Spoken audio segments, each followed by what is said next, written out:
All right, we're going to go ahead and get started.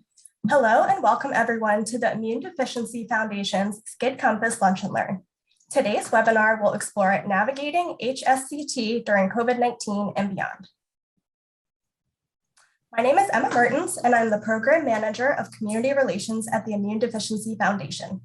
On behalf of all of us at IDF, I'd like to thank you for joining us this afternoon for this Lunch and Learn. We are excited to host this webinar for our IDF community. IDF is dedicated to fostering a community empowered by education. We want you to remember that IDF is committed to our community, serving you as a trusted resource through the use of technology and innovation. We are here to give you the tools and information to become empowered and offer you our compassion, understanding, and support to emphasize that you are not alone in your journey. Today's Lunch and Learn is part of IDF's regular series of bite-sized programming that will provide diagnosis-specific information and support to our community wherever they may be. A brief disclaimer. Please remember that the information presented during this forum is not intended to be a substitute for medical advice, diagnosis, or treatment.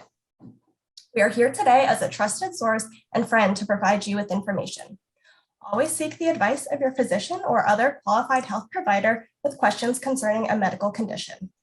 Never disregard professional medical advice or delay seeking it based on information presented during a forum or event. Many of you are tuning in today because you are an individual, parent, caregiver, or friend to someone with severe combined immunodeficiency or SCID. SCID Compass, an educational program of the Immune Deficiency Foundation, is designed to guide parents of infants diagnosed with SCID, people living with SCID, and the medical community through the journey of learning about this rare, life-threatening medical disorder and find support to navigate the health challenges along the way. SCID Compass is supported by a grant through the Health Resources and Services Administration, or HRSA, which is an agency of the U.S. Department of Health and Human Services. SCID Compass was developed through a partnership between the Immune Deficiency Foundation, RTI International, and the Association of Public Health Laboratories, with support from Expecting Health and the SCID Angels for Life Foundation. To learn about SCID and SCID Compass, please explore our website at www.scidcompass.org. The website offers a robust variety of online and printable resources for anyone eager to learn more about this condition or share information with others. Topics cover every step in a family's SCID journey, from diagnosis to return home, and everything in between. It is also available in Spanish, French, and German by clicking on Select a Language in the upper navigation. SCID Compass also offers monthly and annual programming and events. In addition to our monthly Lunch and Learns, we host an annual SCID Summit and offer support groups specifically for those impacted by SCID. We also support all the great programming that IDF offers the PI community, whether that's regular forums, Ask IDF, Get Connected groups, or the Rare of the Rare event planned for later this fall. We're always thinking of ways to bring the latest in SCID to you. And with that, I would now like to welcome today's presenter, Dr. Blachie Davila from Children's National. Welcome, Dr. Davila. Thank you. So my name is Blachie Davila, like Emma mentioned, and I am the director of the Combined Immunodeficiency Clinic at Children's National Hospital in DC, and I am the main transplanter for our primary immunodeficiencies, which includes SCID. I'll be talking to you about navigating transplant during COVID-19. Here are some of our objectives for today. So first, since I realize that this may be new for some of you, I will give a brief review on transplant and transplant for SCID. And then we will chat about how this has been affected by COVID and what, if any, special considerations we're doing during this time. Like Emma mentioned, feel free to chime in and ask me questions, and I will be sure to leave some time at the end so that we can go through those. So again, severe combined immunodeficiency is the main topic. You guys are here. That means that you are versed in this, but just a reminder so we're on the same page. We are talking about heterogeneous group of genetic disorders, all of which have the same presentation, which is that your T cells are absent or present in very small numbers, and those that are there do not work very well. And we have different versions of severe combined immunodeficiency. When we're talking about classic SCID, we mean that you meet that definition very, very well, meaning there's a very little amount of T cells and they don't work at all. And this is sort of the laboratory responses of how we define that with our tests. There are other types of SCID in which you do have a number of cells that are either reduced or normal, but just don't have the normal diversity that they typically have, and in which cells have a little bit of function, but still don't function as what we would call normally. And that is a leaky or a hypomorphic version of SCID, if you've heard those words. Omen syndrome is a syndrome that is commonly used to talk about some of these leaky SCID. So all of these names are mentioning a similar presentation on patients. There are many genes that can result in severe combined immunodeficiency, like we talked about. And because of that, there's actually several different therapies that can be used. So most of these therapies will depend on what the underlying reason is. There are some patients that can be treated with enzyme replacement. That is a particular subtype of SCID. And then there are some patients that can be treated with a gene therapy. And again, this is particular for certain subtypes of SCID in which gene therapy for that particular gene has been created and is currently in experimental trials or about to be approved. But this is not available for all of the versions of SCID. All versions, however, can be treated with hematopoietic stem cell transplant. And that is what we will be chatting about today. This gives you a very brief overview of what happens in a bone marrow transplant.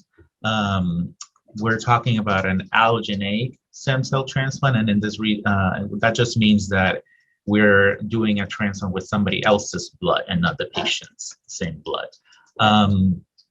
Typically, we will do medications that sort of prepare the body to receive the transplant. And this is what we call the PrEP, or a preparative regimen or conditioning. That does involve many medications, some of which may be chemotherapy. After that, we will actually give the stem cell infusion or the actual transplant. We will typically call that day 0 in our medical terms. And then comes the recovery part. And that recovery part can be very different for many patients, depending on, again, on the type of SCID, also depending on what problems we've had before transplant, as well as what was the conditioning regimen that we used. So a little bit more about that preparatory regimen part. That can be, like we mentioned, many different things or many different medications that we can use. Most of them are actually chemotherapy. Chemotherapy in this context does not mean that a patient has cancer, of course. It just means that these are medications we use that destroy cells. And that's why they're called chemotherapy. They can serve multiple purposes. First off, they get rid of the old blood production within your bone marrow. And therefore they make space for the new cells to come in. And then the other important part is that they can get rid of your old immune system, and that helps minimize or avoid your chance of rejecting the transplant. I also want to state that this preparatory regimen is not needed in all cases of transplant, and particularly for severe combined immunodeficiency, there are many times in which we will forego conditioning. So if you have not heard of this preparative regimen part in your prep, that's not necessarily wrong. So I would encourage you to discuss with your team if this is or if not needed, and if so, why. After the prep comes the actual transplant, and that is again of day 0. Typically, we will do the stem cell transplant with the best matched donor. We will typically first look in family members, particularly siblings, to know if we have a good family member that we can use as a matched donor. If not, we will look into parents, and we can also extend that to extended family and then to unrelated donors that have also volunteered to give their stem cells for us. When we're doing this match, we're usually looking for HLA, or human leukocyte antigen. These are the proteins that help cells talk to one another. And so when we're talking about the level of matching of your transplant, these are the proteins that we're looking at. Our stem cells can come from many different places. They could come from the bone marrow. We could also collect them peripherally in what is called the peripheral blood stem cell transplant, or we could also use sources that have been frozen, like cord blood, for example. For the donors, the way in which we capture these cells is going to be different depending on what type of transplant we're talking about. But for the patient, they're all going to look the same, which essentially means it'll look like a blood transfusion. The stem cells are going to come in a bag, and they will be infused through an IV. So similar to any blood transfusion, it doesn't involve us being inside the patient's marrow at any time. And after that comes the recovery part.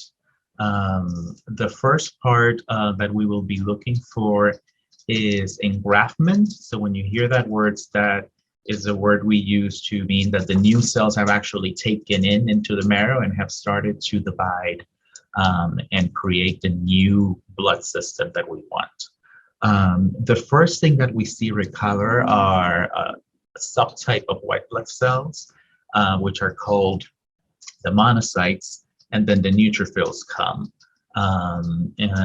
That's why if you've been in this setting, or if you are going to be in this setting, you'll hear us talk a lot about the ANC. That stands for absolute neutrophil count, and it is a marker of the new stem cells coming in. So when we have a nice neutrophil count, which was defined at consistently over 500, that's when we say that the new transplant has engrafted.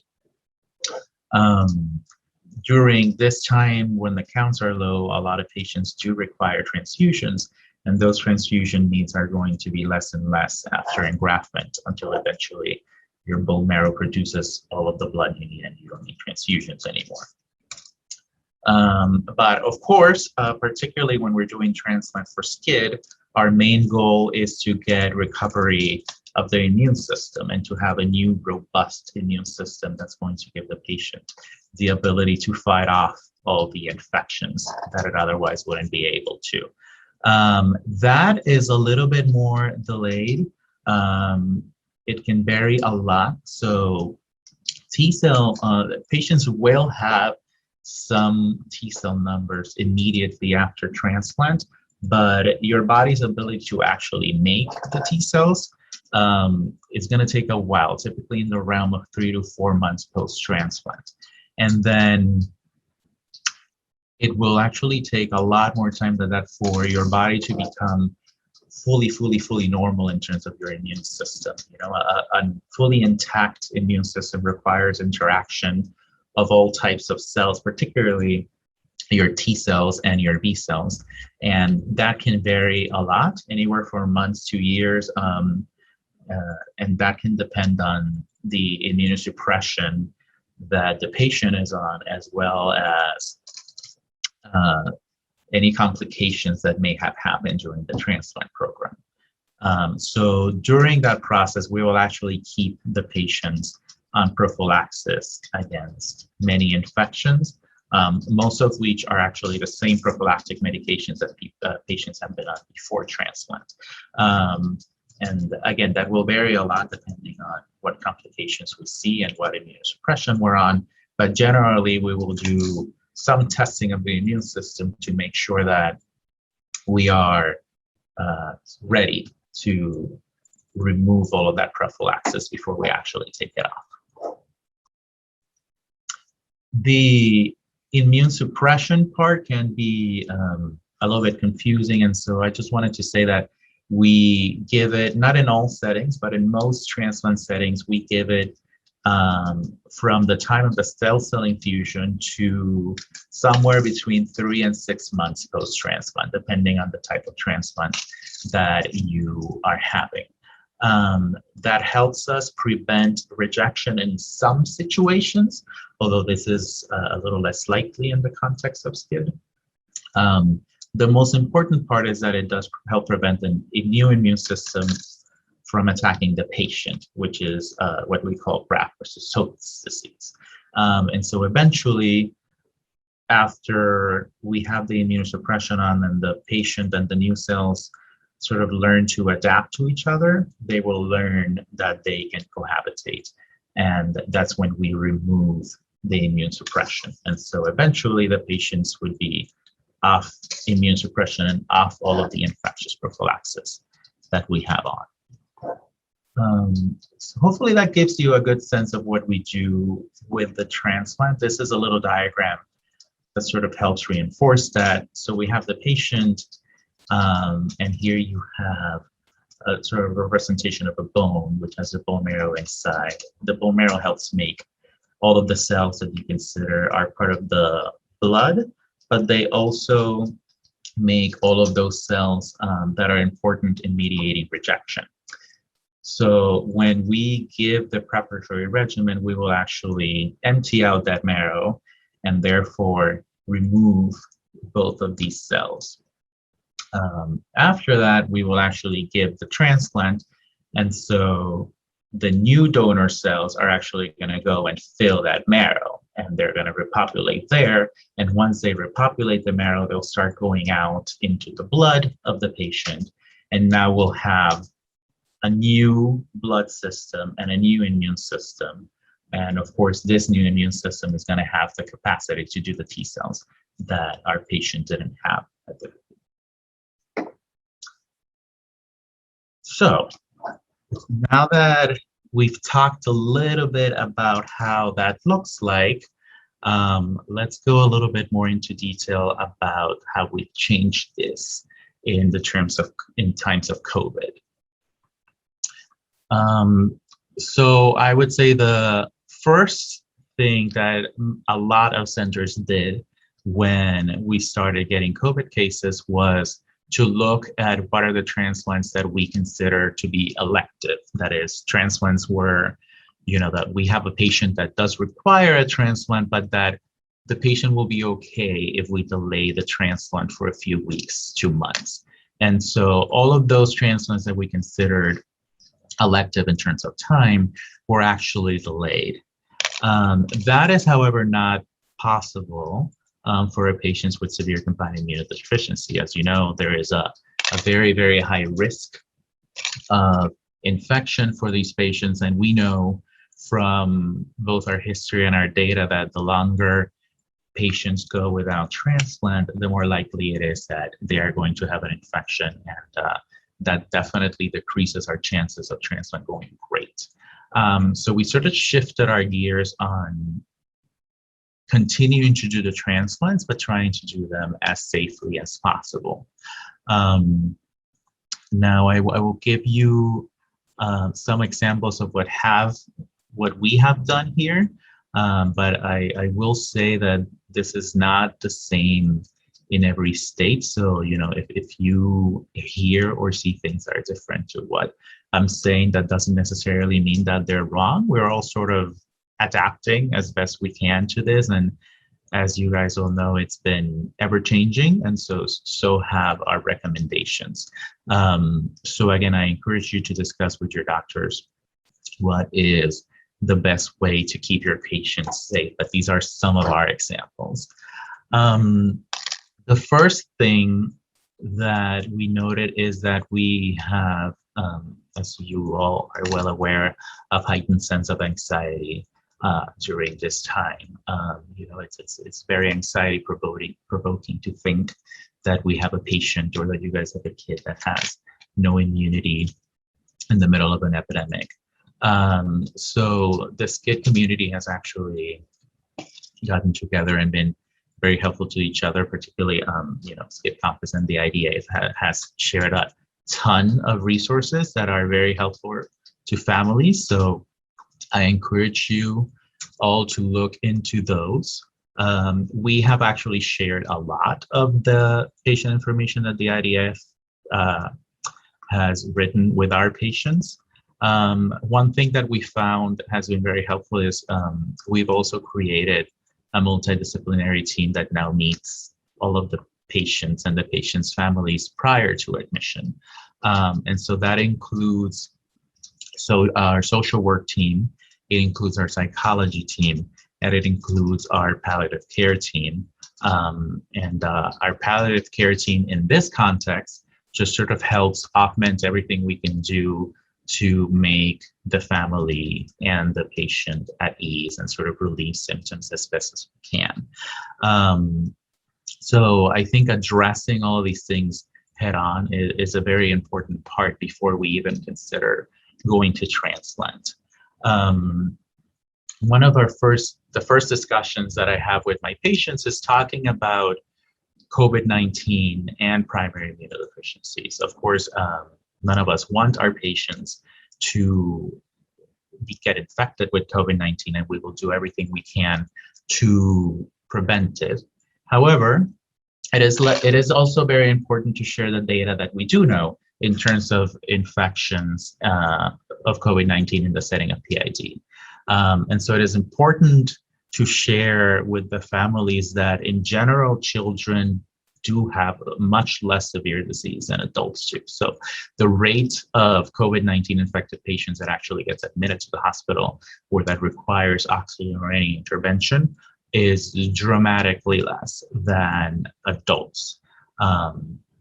Another important consideration is that we around the United States and actually across the world have started to share our data of patients that do have a form of primary immunodeficiency and have been infected with COVID.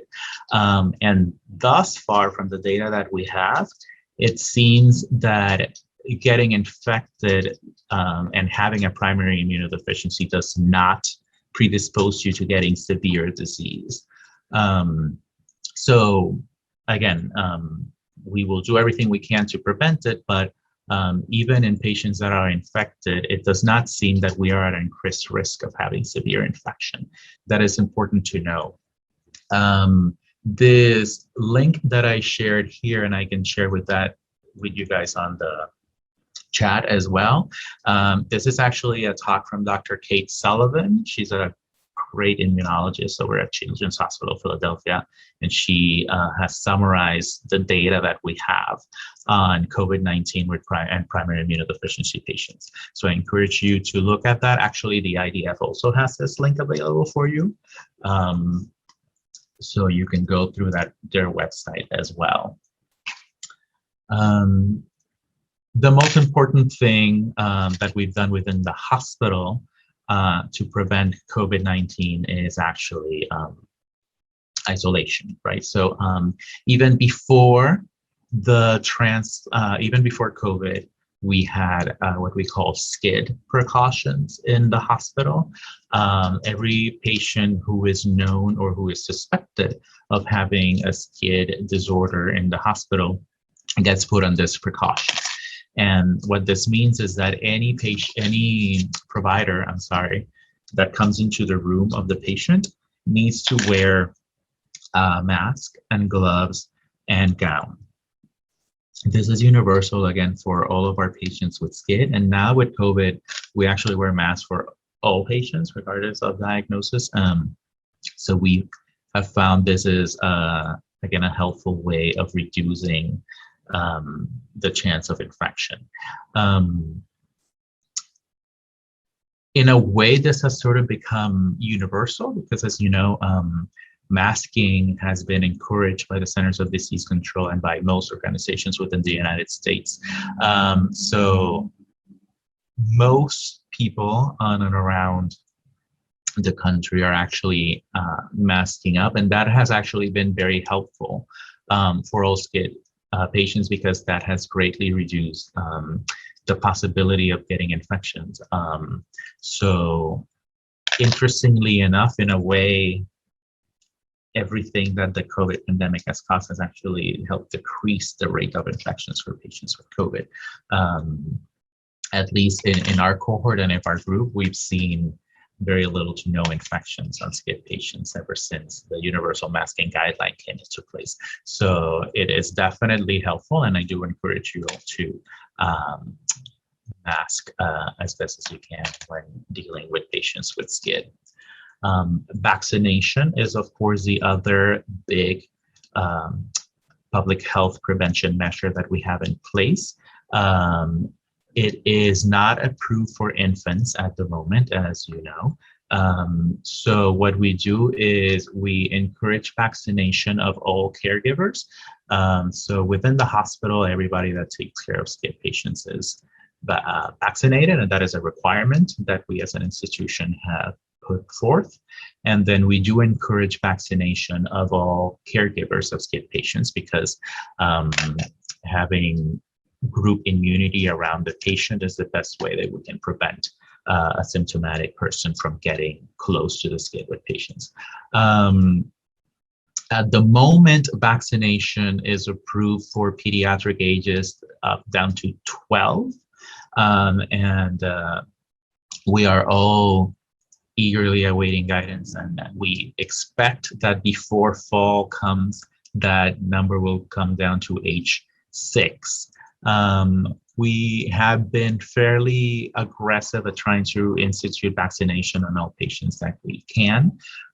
So again, for most patients with classical SCID, this will not apply since we usually see US babies. But for anybody who is FDA approved to get the vaccine, we have started vaccinating them as soon as 100 days post-transplant. And so we will do that and then do a third dose as recommended by the CDC for patients that are still within what they define is a severe immunodeficiency syndrome. Donors has been a very important question that I've been getting a lot. So how has COVID changed what we do with donors? And the answer is it actually has changed things a bit. Typically, our clearance for donors is a very long process. Usually what happens is once we identify the donor, that donor will come in, will get examined by a doctor, and we'll get some blood work. And that serves two purposes. One is we want to make sure that the donor is healthy enough to donate. And two, we want to make sure that the donor doesn't have anything in their bloodstream or their system that might be passed on to the patient when we use the stem cells. That, of course, does include COVID-19. So before COVID, we would typically do the screening and do all the testing. And we had about 30 days from when we did the testing to when the patient came in and actually did the donation. And we would usually time that donation so that it would be taken from the patient, taken from the donor and then immediately given to the patient. And by immediately, I mean within 24, 48 hours, depending on when the product was traveling from. We've changed that a little bit because 30 days is a lot of time, particularly within the realm of COVID. You know, we did see patients that were clear, but then eventually got infected. So particularly when we're dealing with unrelated donors, a lot of us have moved to capturing the product, making sure that the donor is healthy, getting the product to our institution, and then freezing the product. And so that way we can ensure that the donor remained healthy until giving that product, and then we have the product handy, and then we can start conditioning for the patient, being absolutely sure that we're going to get a product. Now, this is for unrelated donors, and when we're using related donors like siblings or parents, then we can be a little more vigilant and sort of very specific about telling the donor to not do anything that puts you at risk. And so in those settings, you may not need to freeze the product if you can guarantee sort of safety of your donor. But this is another way we've used to try to minimize that. For all of our providers that take care of our patients with SCID, the first thing, like we mentioned already, is vaccination. So vaccination is mandatory for all providers within our hospital. We also have to wear a mask at all times, and that includes when we're in the hospital and we're not in our clinical matters. So just wearing a mask at all times. We do also wear eye protection every time we are in a clinical interaction. So every time we're in a patient's room.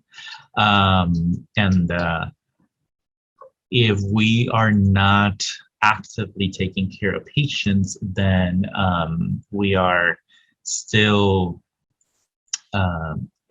working remotely from home. So we're also minimizing the amount of providers that are available in the hospital, again, to try to minimize the risk of transmissions. Isolation, like we mentioned about, is a very important consideration as well. So we do have a transplant unit. The transplant unit is locked, can only be accessed by providers that have, a key card to it. And so all of our transplants happen here isolated from the rest of the hospital, again, to try to minimize any possible infection. We also have a COVID-19 unit, which is where essentially all patients that are infected get treated. And actually that does also include any of our patients where they to have any issues, they would move over to the COVID unit, and we do the treatment over there. Again, this is to minimize risk for anybody else. Once the patients are admitted for transplant, we actually keep them in the room through the admission, and this is to minimize any possible exposure to any other patient, and therefore minimizing the risk of them getting any disease. Once we get to the preparative regimen part of the transplant, thankfully, I'm happy to say that there's been no significant changes there. You may have heard from the news or many other things that a lot of things have been in short supply during COVID because of issues in whatever the factories are or with people that are able to work. Thankfully, we have had no such shortages for the preparative regimens that we use in the context of SCID. So we have not had to worry about not being able to provide the medications that we need. So thankfully, that is not a worry at this point. Once the patients are in the room, like we mentioned, we are pretty aggressive at sort of keeping the patient in the room so that we minimize their exposures. However, parents are allowed to be with the patient 24/7. We do allow 2 caregivers at a given time. That typically means the parents, but of course proxies are allowed for any condition in which one of the parents is not able to be here, or if there's somebody that's able to help one of the parents. We just again are very strict about vetting who that person is, so we typically discuss this in advance of the transplant and have the names and IDs of the providers actually available at the entrance of the unit, so that we can vet who actually comes into the unit or not. And any visitors that are not the caregivers do require authorization to be able to be allowed into the unit. At the beginning of the pandemic, we actually had this down to just 1 caregiver, again, because we were trying to minimize exposures. Particularly for transplant admissions that can be very prolonged in the context of weeks, that was pretty rough, as you may imagine, for a caregiver to do alone. So the caregivers were actually very involved in the process of changing that, so that now we do allow 2 caregivers for all transplant patients. We do, however, not allow any pediatric age patients to come into the transplant unit. That is because of the greatly increased risk of asymptomatic respiratory infections that can be transmitted. Once the patient is able to be discharged, we are actually still allowing them to discharge out of the hospital. However, they must be able to continue the isolation practices that we have discussed. So we will ask them to stay away from crowds as best possible. And we will ask them to be sure that they're in a place where they can be safe. Now, there are instances in which returning home is too risky. If we're not able to isolate correctly, or if it's a very crowded household, for example. And so we have created arrangements so that families can stay locally with us if it's not possible to continue those isolation practices at home. But for families that are able to do that, we have been able to send them home without difficulties. Another important things is in terms of school. This is something that has changed a lot through all of summer, and I think will continue to change. So I think I encourage you guys to discuss with your providers what is the best way to deal with this. At the moment, we are following Centers for Disease Control guidance in terms of what we tell our patients for returning to school. So if siblings are of school age, we are not restricting their ability to go to school, provided we do have a school system that we believe reliably follows the CDC guidance, and that is, masking, hand washing, and adult vaccination for everybody that can be vaccinated. And we've been able to work with schools and have systems in place to assure this. So it's been fruitful thus far. And again, I think this is one of those things that will continue to change depending on what the COVID situation is currently. But yes, at the moment, we have no restrictions for school. We have minor restrictions for daycare. So most daycares, provided they are not very, very crowded, and that again do follow CDC guidance, we are also allowing that to happen for siblings. For patients that are post-transplant, we will typically follow their immune system very closely, and we will sort of make a game time decision in terms of how we feel their immune system is. But for patients that we think have a normal immune syndrome and are vaccinated, we are actually allowing them to go back to school. So these are some of the medical stops that we've done. However, I think we all know very well that no matter how I explain things to you, they're very different coming from a doctor as opposed to coming from somebody that has been through it and has sort of lived through all of these complications. So actually, I encourage you to look at these 2 stories that I'm sharing here. And again, I can share these with you after the talk as well. These are actually 2 different patients of mine, both with SCID, both of whom underwent transplant during the pandemic. And for different reasons, none of which had anything to do with me. They were actually both interviewed. So the family above was interviewed by the Today Show, and they have a nice article on NBC. And then this family below is actually a Latino family that was interviewed by one of the Hispanic newspapers here in DC called El Tiempo Latino. So both of them speak about their experiences. dealing with all of these measures that I just explained to you. And again, I think their experience is obviously much different than mine, and much more attuned with what you guys would be dealing with. So I think this would be a great resource for you guys. So I want to be mindful of the time, so I would just say that in conclusion, we are still doing transplants for SCID during the pandemic. We have not stopped them. We have been able to do them successfully. We have incorporated many, many measures, as you saw, to protect all of our affected children and families.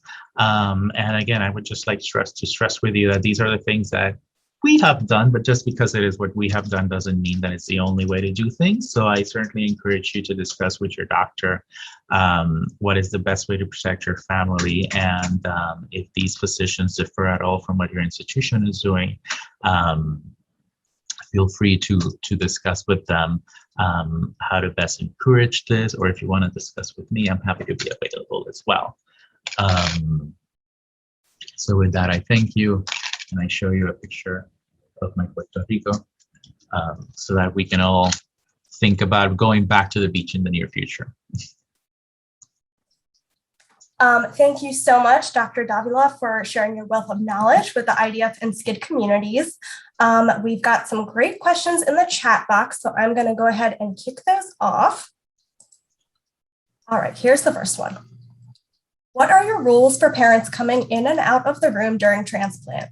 Are they allowed to use the room's bathroom? What services do they have access to, such as laundry, food delivery to the room, etc.? Yes, that is a good question. So we do allow parents to come in and out as they please. We do have a lot of parents at work or that have other siblings, and so we understand these responsibilities. We do prefer if we have somebody that's just in the room at all times, but again, we understand that that's not always possible. So for the patient, for the families that do come in and out, we do recommend hand washing and masking when they're coming in and out. The patients, we do typically have family bathrooms in the floor that are different from the patient's bathrooms, but since COVID started, we've actually changed that, and now we prefer to keep the families in the room. So we do allow the families and the patient to use the same bathroom. We do have a laundry in our floor. Unfortunately, you know, this was all built pre-COVID, so we do just have the ones that is shared within families, and we sort of have created a time keep, if you will, so that we don't have families in there at the same time. And then, I'm sorry, there was one more question. Oh, it was the food. We do allow food to be ordered in. However, we don't allow the people bringing in the food to actually come into the transplant unit, which, like I mentioned, is locked. So the parents can certainly order food, but either them or a proxy needs to get the food outside of the unit and bring it in. Wonderful, thank you. All right, the next question. If a school has not implemented a mask mandate, would you recommend a child with SCID who is not yet vaccinated attend school? What about those with the vaccine? Yeah, that is a great question. I think that will vary a lot on where you are and how the pandemic continues to progress. You know, ideally, I would tell you that if you're in an area that has low rates, that could be okay. Of course, most places within the United States do not meet that requirement at the moment. So then I think it becomes a benefit and risk discussions with you and your doctor. You know, definitely we know that it is helpful for kids of school age to interact with other kids, to socialize and to develop their language skills. So I certainly do think going to school is very, very important for all these children. At the same time,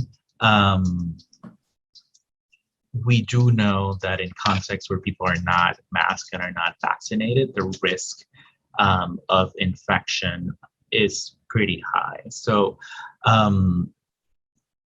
in our area, most of our schools and caregivers for babies actually do mask and do vaccinate. So we honestly have not run into this problem very often, but I do know that this is very different depending on where you are in the United States.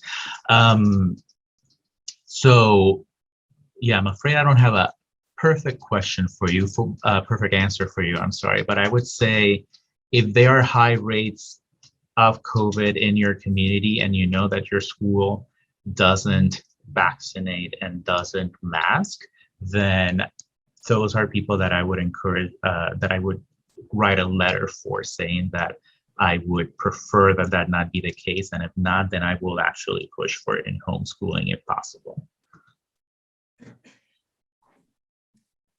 All right, next question, also about school, not surprisingly. What are other considerations besides masking that parents of children with SCID or a sibling who has SCID should keep in mind when getting ready to go back to school? Well,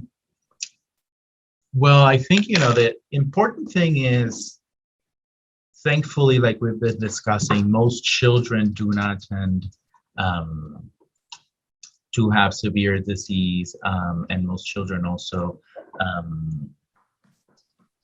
tend to do fairly well as long as we're protecting them as best as we can, right? So I would say if the system, if you have a patient who is vaccinated and who has responded well, that is in and of itself is a great marker to tell you that that patient's immune system is working very, very well.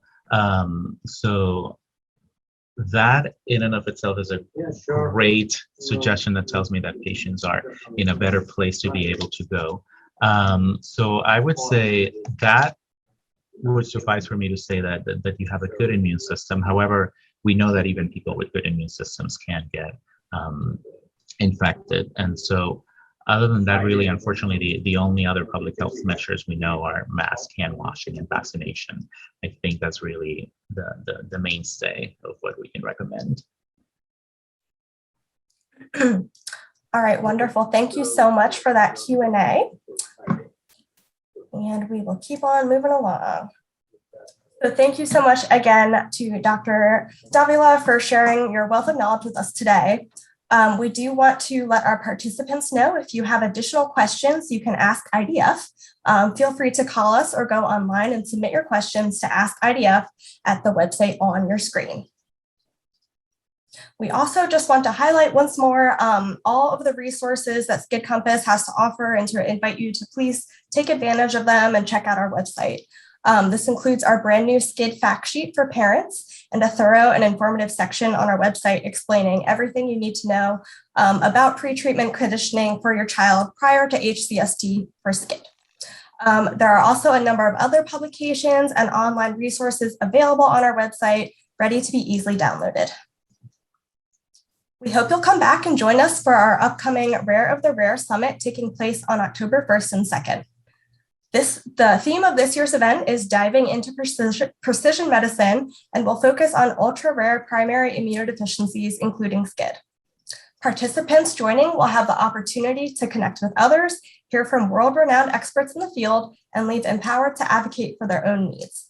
If you'd like to register, feel free to click on the link on our screen. Before we sign off, we want to remind you about some exciting ways to get involved with IDF. Walk season has started, and we encourage you to start a Walk for PI team. Invite your friends and family to join your team and raise funds and build awareness for those impacted by PI in your community. It's free to register and free to participate. And if you go to www.walkforpi.org, you can get your team started. We also have a super fun IDF DIY virtual zebra cake baking night coming up on Wednesday, September 22nd. And we know it's going to be a ton of fun, so we encourage you to join us for that event as well. Thank you all for tuning in to the SCID Compass Lunch and Learn Forum. We want to remind you that SCID Compass is guided by the individuals and families we serve. We would love to hear of your interests and ideas to help shape the future of our program. Please take a moment to scan the code on your screen and take our very brief demographics and programming survey. Also, to stay in the loop on upcoming SCID Compass events, please be sure to create or update your account by going to scidcompass.org and clicking on My Account in the upper right corner. Thank you so much again to Dr. Davila for his wonderful presentation and for everyone who joined us this afternoon. I hope you have a wonderful rest of your day.